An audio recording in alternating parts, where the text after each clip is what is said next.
On ne parle pas assez du phosphate, qui est une richesse méconnue dans notre pays, dans notre peuple. Les Algériens et les Algériens connaissent que le gaz et le pétrole, mais ils le phosphate. Le phosphate, on l'appelle l'or blanc. C'est la base de la production, de la fabrication des engrais les plus importants et les fertilisants les plus précieux pour l'agriculture à travers le monde. En ce moment, notre pays voisin, le Maroc, est parmi les 3 plus grands producteurs et exportateurs de phosphate. Et au Maroc, il y a un véritable plan de développement du phosphate qui a permis au Maroc quand même, en 2022, c'était 9 milliards de dollars et quelques pour l'OCP. L'OCP, c'est leur Sonatrach, c'est la Sonatrach du Maroc. Ça, c'est 9 milliards, c'était en 2023. 11 milliards de dollars et quelques en 2022, lorsque les prix du phosphate ont explosé. Au niveau des réserves, nous n'avons pas les mêmes réserves que le Maroc. C'est vrai que le Maroc a les réserves les plus importantes. Les premières réserves mondiales sont au Maroc au niveau du phosphate, c'est 50 milliards de tonnes. Au niveau de la production, le Maroc et les États-Unis et la Chine sont les principaux producteurs et les principaux exportateurs, alors que nous avons de meilleures réserves de phosphate qu'eux. On ne parle pas assez du phosphate, qui est une richesse méconnue dans notre pays, dans notre peuple. Les Algériens et les Algériens connaissent que le gaz et le pétrole, mais ils le phosphate. Le phosphate, on l'appelle l'or blanc. Et le phosphate est une matière indispensable et stratégique pour l'agriculture mondiale. C'est la base de la production, de la fabrication des engrais les plus importants et les fertilisants les plus précieux pour l'agriculture à travers le monde. Et les pays qui dominent ou qui possèdent les plus importantes réserves de phosphate ou qui ont une bonne connaissance ou un savoir-faire important dans la production et l'exportation du phosphate, ce sont des pays qui comptent, ce sont des pays qui sont très importants ou des pays qui vont devenir des pays importants. Nous avons déjà exploité, nous avons déjà parlé de ce sujet fait Algéripa, mais malheureusement, nous n'avons pas été suffisamment écoutés. Il faut savoir que le phosphate est stratégique aujourd'hui. C'est parce que d'ici 2050, la population mondiale sera de 9 milliards d'habitants. Et que le réchauffement climatique va provoquer de plus en plus de sécheresse et des dérèglements climatiques, donc les productions agricoles mondiales sera extrêmement perturbées. Il faut d'abord donc, l'humanité elle a un défi. Comment augmenter le rendement des terres agricoles pour nourrir toute l'humanité. Et pour cela, on est obligé d'utiliser des engrais, des fertilisants et d'innover à chaque fois dans la fabrication des fertilisants et des engrais pour aider la terre à produire davantage d'aliments et de produits agricoles et de nourriture pour nourrir la population. Donc, le phosphate, la production de phosphate, elle occupe une place importante dans cette chaîne de valeur mondiale dans la production agricole. Celui qui produit le phosphate, qui le commercialise, est celui qui peut garantir une certaine sécurité alimentaire. Alors, en ce moment, notre pays voisin, le Maroc, est parmi les 3 plus grands producteurs et exportateurs de phosphate. Et au Maroc, il y a un véritable plan de développement du phosphate qui a permis au Maroc quand même, en 2022, c'était 9 milliards de dollars et quelques pour l'OCP. L'OCP, c'est leur Sonatrach, c'est la Sonatrach du Maroc. Et un chiffre d'affaires de 11 milliards de dollars et quelques. Ça, c'est 9 milliards, c'était en 2023. 11 milliards de dollars et quelques en 2022, lorsque les prix du phosphate ont explosé, parce qu'ils ont été indexés sur les prix du gaz et sur les prix des autres matières énergétiques essentielles pour le fonctionnement de l'économie mondiale. Donc, au niveau des réserves, nous n'avons pas les mêmes réserves que le Maroc. C'est vrai que le Maroc a les réserves les plus importantes. Les premières réserves mondiales sont au Maroc au niveau du phosphate, c'est 50 milliards de tonnes. Mais l'Algérie quand même fait partie des 4 ou 5 pays au monde qui ont des réserves importantes. Nous avons des réserves qui sont estimées à 2,2 milliards de tonnes. En Égypte, c'est 2 milliards et demi de tonnes et la Tunisie, c'est 2,2 milliards de tonnes. Mais milliards de tonnes, toujours, on parle de milliards de tonnes et c'est quand même pas rien. Ça, c'est au niveau des réserves. Au niveau de la production, ça change complètement. Au niveau de la production, le Maroc et les États-Unis et la Chine sont les principaux producteurs et les principaux exportateurs. Dans le monde arabe, il y a quand même la Jordanie, il y a quand même l'Arabie Saoudite et l'Égypte qui produisent beaucoup plus de phosphate que nous, alors que nous avons de meilleures réserves de phosphate qu'eux. Et là, alors le Maroc, par exemple, il a réussi à produire en 2022 quand même 40 millions de tonnes, ce qui n'est pas rien, alors que l'Algérie, par exemple, on est en train de travailler sur un plan avec le développement des gisements de tout ça pour atteindre les 4 ou les 5 millions de tonnes en 2030. Sauf que on perd beaucoup de temps et on manque d'ambition malheureusement dans ce domaine-là. Alors que le phosphate, encore une fois, il est stratégique. On est en train de perdre du temps alors que cette richesse, on aurait pu l'exploiter depuis avant. C'est vrai que maintenant, un scandale de corruption a été évité de justesse et que la Sonatrach et Asmida, sa filiale, vont exploiter tout seul seuls, et avec leurs propres fonds propres, avec leur propre argent du pays pour exploiter, lancer la production du phosphate. Sauf qu'on a beaucoup traîné. Ce projet aurait dû commencer en 2018, lorsqu'on a signé avec un premier partenaire chinois qui était plus intéressant, qui n'était pas corrompu, c'était le grand groupe étatique chinois CITIC, et lui qui voulait apporter même 80% du financement.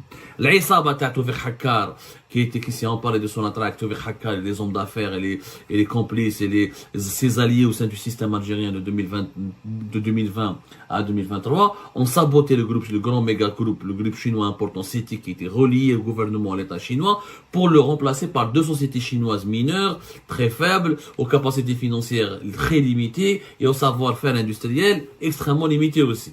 Le projet n'a pas été fait puisque Abdelmajid Tebboune s'est réveillé enfin, comme on l'a expliqué, et donc on a écarté le groupement algéro-chinois qui a été créé en mars 2022, et c'est la Sonatrach qui va se charger elle seule de la réalisation d'exploitation du phosphate du pays. Mais on traîne beaucoup, on traîne énormément, et c'est pas bien. Pourquoi on traîne? Parce qu'il y a des enjeux. Il faut savoir qu'on peut exporter on peut commencer par 1,5 milliard de dollars, mais on a le potentiel d'exporter jusqu'à 3,3 milliards de dollars d'engrais, de fertilisants et de phosphate, grâce à la mise en œuvre, à la mise en service de la production des gisements de Tbessa et à la réalisation du PPI de Tbessa. Le PPI de Tbessa, comme je vous ai expliqué précédemment, c'est des gisements faits de Tbessa, c'est des plateformes industrielles à Soqaras et à Skikda, et c'est un circuit de logistique et d'acheminement pour une base d'exportation du phosphate et des engrais et des produits dérivés depuis Annaban. Donc c'est un projet qui va sur 4 wilayas avec des chemins de fer, des zones industrielles, des unités de traitement, des unités de production, de filtrage. Donc il y a quand même, on peut créer jusqu'à 15 000 emplois. C'est quand même énorme pour le pays, avec des revenus estimés à moyen terme à 3,5 milliards de dollars. 3,5 milliards de dollars, c'est un budget important. C'est le budget d'un ministère important comme celui de la santé, presque comme celui de l'intérieur. Donc ce sont des financements en devises dont l'Algérie a cruellement besoin. Mais malheureusement, on traîne,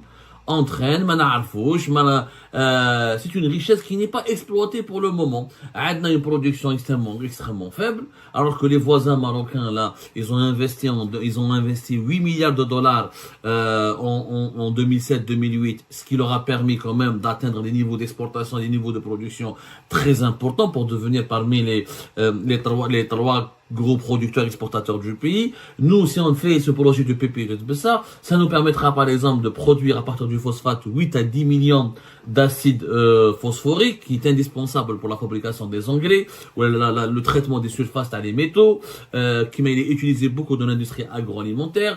À la belle combiner le phosphate, parce que c'est comme toutes les matières premières. Quand tu exportes le phosphate en état brut, ça te rapporte beaucoup moins d'argent que lorsque tu le transformes industriellement. Par exemple, si on arrive à produire 8 à 10 millions d'acide phosphorique à partir du phosphate, si on veut les exporter à l'étranger, ça peut nous ramener 8 milliards de dollars. C'est quand même important. 8 milliards de dollars avec le pétrole en Algérie qui est en train de baisser, notre capacité de production est en train de baisser.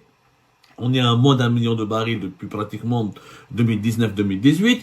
Nos exportations du pétrole, c'est même entre 400 000 et quelques barils. D'ici 2030, on pourra à peine exporter 200 000 ou 100 000 barils.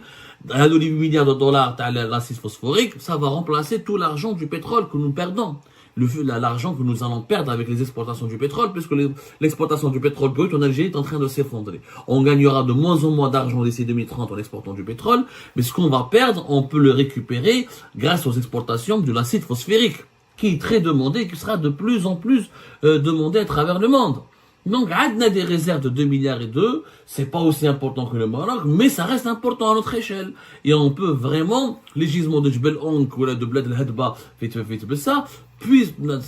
ça peut être, c'est des mines, on appelle l'or blanc. C'est des mines d'or pour moi. Le phosphate, c'est l'or blanc.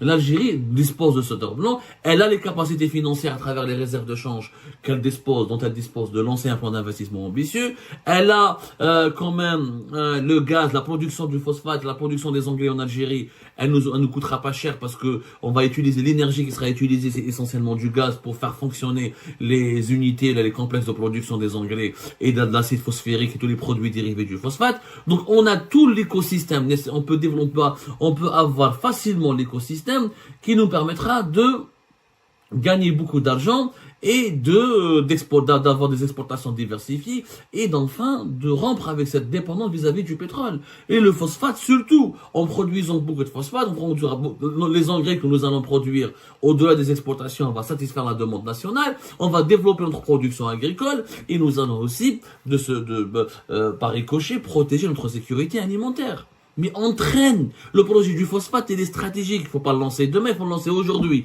Ce n'est pas demain. Il fallait le lancer hier. Déjà, c'est depuis 2018 qu'il est bloqué. Parce que جاو جماعة حكا وجماعة ميساد الانرجي ودي زون دافير ودي زافيليست ناس ودي جينيرو حبوا ياكلوا فيها هذه وكسروا البروجي الاول ils l'ont refait le projet de 1 2022 à 2020 de 2021 2022 on a perdu beaucoup de temps en bas 2023 les deux sociétés chinoises et جاو جدد قال لك on doit refaire toutes les études alors que les études avaient déjà été faites. On sait que depuis 2016-2017, tout a été bouclé. L'Algérie sait qu'est-ce qu'elle a comme réserves, qui sont prouvées. On sait comment exploiter ce phosphate. On sait qu'est-ce qu'il faut faire, comment l'exporter et comment on doit l'utiliser. On sait tout ça. On a perdu du temps. Parce qu'il y a des gens corrompus, des dirigeants véreux, qui ne veulent pas du développement du pays, qui préfèrent s'enrichir d'abord et qui pensent à leur intérêt personnel, qui pensent d'abord à leur fortune personnelle. Et le projet, 15 000 à 14 000 emplois auraient pu être créés, 3 milliards et demi de dollars d'exportation, des nouvelles filiales industrielles comme la fabrique la production de l'acide phosphérique, 10 milliards de dollars de perspectives au niveau de nos exportations à moyen terme. C'est vraiment triste, c'est insupportable. Wallah, c'est insupportable. Il faut absolument qu'on remédie à cette situation. La production du phosphate en Algérie, elle doit commencer rapidement. Il faut faire du lobbying, il faut faire de la pression. Aidez-nous. C'est un combat. Aidez-nous, Aidez-nous, c'est très important. L'Algérie, avec le projet de phosphate de Tbessa, elle peut produire 5,4 millions de tonnes d'engrais. Ce qu'on fera de l'Algérie, ce qui permettra, on peut intégrer le club des premiers gros exportateurs d'engrais à travers le monde. Ce n'est pas rien. Ce n'est pas rien. C'est quand même important. Il faut qu'on se bouge. Il faut que l'Algérie bouge. On a besoin d'aller vers la conquête d'aller vers le conquête de ce marché, de concurrencer le monde. On peut être concurrent du Maroc, comme on peut être, bien sûr, le concurrent, pas adversaire, parce que ils ont des réserves plus importantes, mais on peut être, en tout cas, on peut être une nouvelle alternative, un nouveau fournisseur, un nouvel important fournisseur de phosphate et d'engrais et des produits dérivés du phosphate sur le marché mondial. C'est de l'emploi, c'est de la richesse, c'est de la diversification de l'économie, et c'est ça le développement. C'est ça le développement. On peut devenir le 5e producteur mondial de phosphate. Alors que là, on est loin. On peut porter notre production, elle peut aller de 1 jusqu'à 10 millions grâce à ce projet d'Atbessa. Mais il traîne. Il traîne beaucoup. Et ça, on en parle depuis 2018. Depuis 2018. On ne peut pas terminer, franchement, déjà en 2018, il était prévu qu'en 2022, on arrivera à produire 6 millions de tonnes par an de phosphate. Pour ensuite produire 3 millions de tonnes d'acide phosphérique entre ce qui fait Soukaras ou la Fiskikda. Et on pourra ensuite produire 600 000 tonnes d'acide fluophorique. Il y avait toutes les études qui avaient été faites. Le projet devait être lancé. Il y a eu la maudite crise politique en 2019. Il y a eu ensuite les retards de la pandémie, ça peut s'expliquer. Et ensuite les manœuvres de sabotage. C'est du sabotage qui a été fait. Les gens, à l'origine de ce sabotage, Toufik Hakkar, Oujma'tou, et les complices, et ses conseillers, et ses partenaires, et les intermédiaires qui ont joué un rôle chaotique, et pour écarter le groupe chinois CETIC, pour ramener 2 sociétés chinoises mineures, faibles, médiocres, qui n'ont ni la capacité technologique, ni la capacité financière de lancer le grand projet du PPI de Tbessa, ils devraient être emprisonnés, ces gens-là. Ils devraient être jugés. Ils ont saboté le développement du pays. On a saboté le développement du pays. On est en 2024, ce qui devait commencer en 2018 a été bloqué, a été saboté, et rien n'a encore commencé. C'est pas normal, c'est malheureux, il faut absolument tirer les leçons. Tirons les leçons.